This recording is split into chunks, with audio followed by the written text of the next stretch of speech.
Kim Jong Un greets Trump with missiles. On October 22nd, North Korea likely launched several short-range missiles toward the East Sea. It is said that this is connected to the upcoming Asia-Pacific Economic Cooperation Forum Summit, which will take place next week. With a high degree of certainty, of course, it is North Korea sending a political signal, and it is sending this signal to many parties. First and foremost, it is directed at the United States of America and at China. 21 countries will be present at the summit, including US President Trump, who plans to meet with the President of South Korea and the leader of China. A meeting is planned at this summit between Trump and Xi Jinping, which both sides have talked about a lot. However, it has not yet been finalized.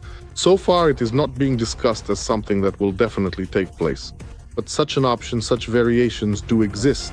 Well, mainly, of course, this platform, the Asia-Pacific Economic Cooperation Summit, primarily brings together economic partners, security partners, and partners of the United States of America. Nevertheless, South Korea regards North Korea's missile launches as a provocation.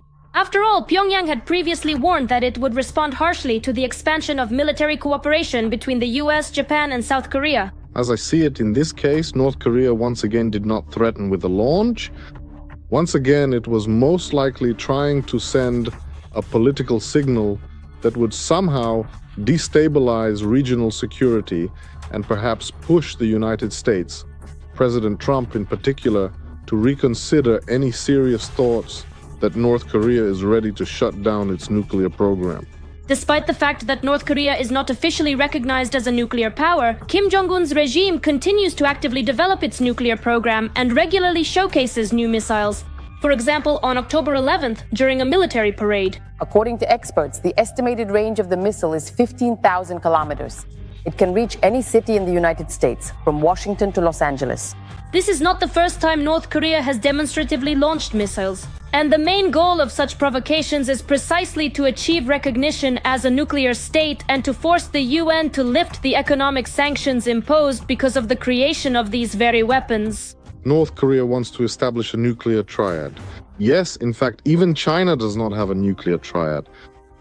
There are only two countries that possess a nuclear triad. These are the United States of America and the Russian Federation.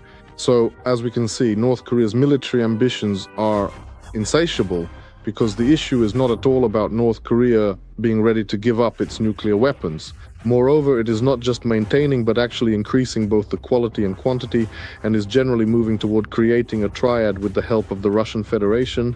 But here is an equally important question. Will Kim go for such provocations during the summit itself? Well, in my opinion, the likelihood that this could happen during the summit is still minimal. Because again, if North Korea is not only expecting a visit from the President of the United States, but also a meeting with Xi Jinping, well, that would basically be an act of self-destruction. Well, because we understand that North Korea has a huge number of economic ties that are dependent on China.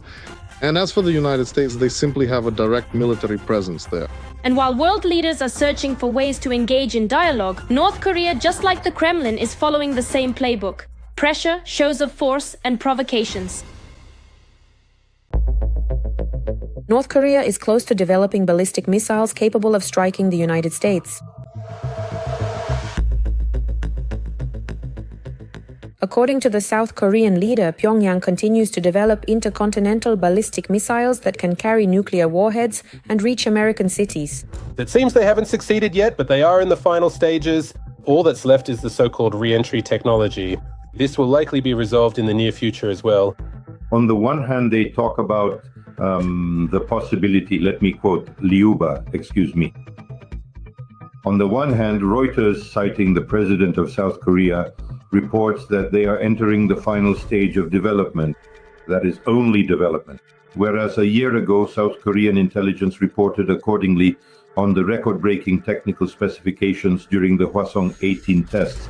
All of this creates an element of distrust toward the statements made by South Korean officials.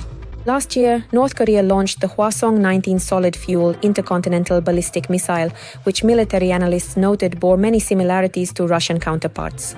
This launch was condemned by the US, Japan, Ukraine, Canada, and a number of other countries.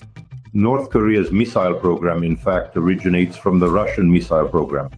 That is, behind all the developments of North Korea's missile programs, including the operational tactical systems, which are currently being supplied for the needs of the armed forces by the Russian Federation. We're talking about the KN-23 as well as intercontinental ballistic missiles.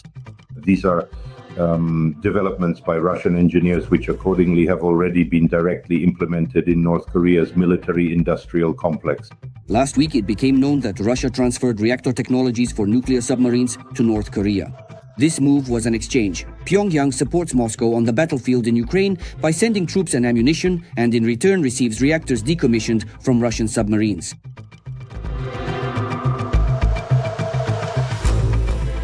The new president of South Korea announced his intention to improve tense relations with Pyongyang, but North Korea rejected his offer of dialogue.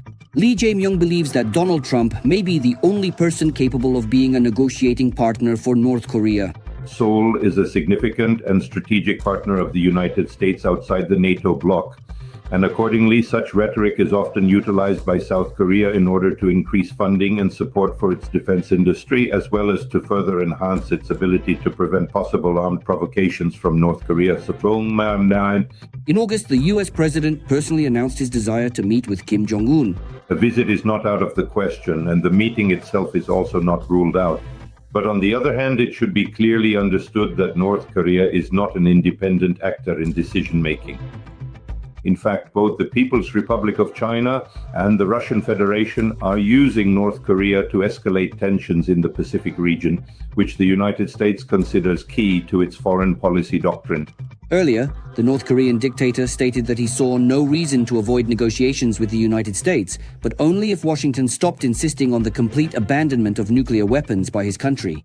It is no coincidence that statements from the DPRK are almost in unison with those of official representatives of the Russian Federation about the possibility of a preemptive nuclear strike on NATO countries' territories.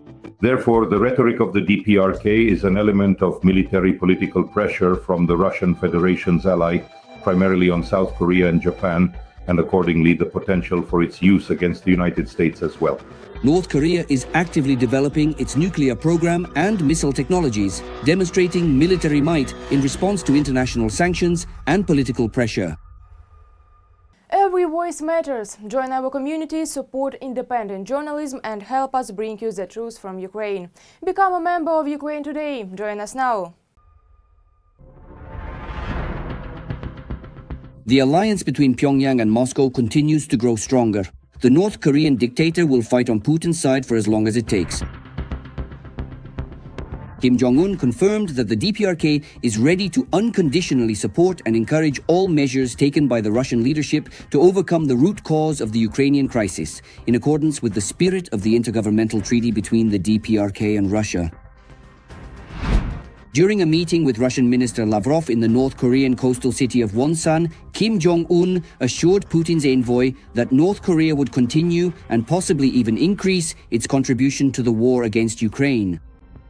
North Korea is very interested in being useful to Putin and Russia because they receive money, they receive food, they receive military technologies, they receive nuclear technologies, while Russia gets a more extensive military industrial complex. Russia gets North Koreans as a labor resource. Russia gets North Koreans as a mobilization resource. As of today, Pyongyang is Moscow's key ally. Bloodthirsty outcasts have found each other. North Korea is the first and so far the only country to have officially sent thousands of its soldiers to the war against Ukraine. I would like to specifically note the participation of servicemen from the Democratic People's Republic of Korea in the liberation of the border regions of the Kursk region. In addition to soldiers, Kim Jong Un is supplying Russia with ballistic missiles, artillery, and shells. The scale of ammunition deliveries is impressive. According to South Korean intelligence, during the war in Ukraine, North Korea has supplied Russia with 28,000 containers of weapons and artillery shells. According to South Korean military intelligence, provided on Sunday, North Korea continues to supply Russia with artillery shells to support its war against Ukraine. The volume of deliveries amounts to more than 12,152mm shells. In other words, nearly every second shell used by the occupying army on the front lines has been supplied to the aggressor by the North Korean dictator. According to the head of Ukrainian military intelligence, North Korea is currently supplying Russia with up to 40% of the ammunition used in the war in Ukraine as the partnership between Pyongyang and Moscow deepens. In addition to the ongoing flow of equipment and ammunition, North Korea is planning in the near future to significantly increase the number of its troops fighting on Russia's side against Ukraine by sending an additional 25,000 to 30,000 soldiers. Previously, it was 11,000, then 5,000 to 7,000 that Shoigu requested for the restoration, or rather the so-called restoration in the Kursk region, and now it's 30,000 soldiers. This number is now nominally reaching 50,000. And when it is already being communicated to the leaders of North Korea that the North Koreans will carry out the objectives set before them, essentially the objectives of the Russian army, and this is connected to Ukraine on the one hand, yes, it does pose an additional threat because 50,000 on a specific designated front, in addition to the Russian army, could create, let's say, quite serious problems for Ukraine. The alliance between North Korea and Russia is a dangerous challenge not only for Ukraine, but for the entire democratic world. After all, in addition to money, technology, and food, the North Korean regime is gaining a battle-hardened, experienced army that, unlike its Asian neighbors, knows firsthand what modern warfare is.